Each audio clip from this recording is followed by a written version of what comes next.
La voix dans le babyphone. Vous voulez entendre une histoire complètement dingue, mais réelle?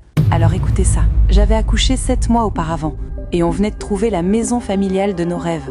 C'était une ancienne maison, magnifique, pleine de charme. On a vite emménagé. Comme dans toutes les vieilles maisons, le bois craquait de temps en temps, mais rien d'anormal. Et puis un soir, j'ai entendu autre chose. Une voix, dans le babyphone de la chambre du bébé.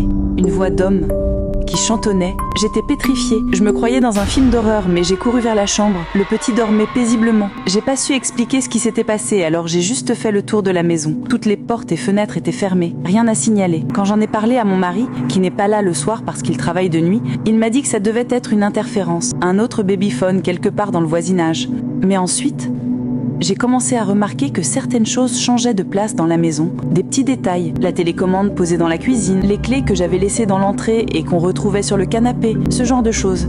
J'étais mal à l'aise. Puis un soir, tout a basculé. Un week-end, mon mari était à la maison le soir. Vers 4 heures du matin, la voix est revenue. On l'a entendue tous les deux dans le babyphone. Claire, proche.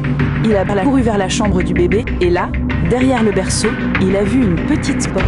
Impossible à remarquer. Elle se confondait complètement avec le mur en lambris. Elle était à moitié fermée comme si quelqu'un était parti dans la précipitation. Derrière, il y avait un couloir étroit, sombre, qui faisait le tour de la maison. Et au bout, une trappe, une sortie vers l'extérieur qui donnait sur l'extérieur du jardin.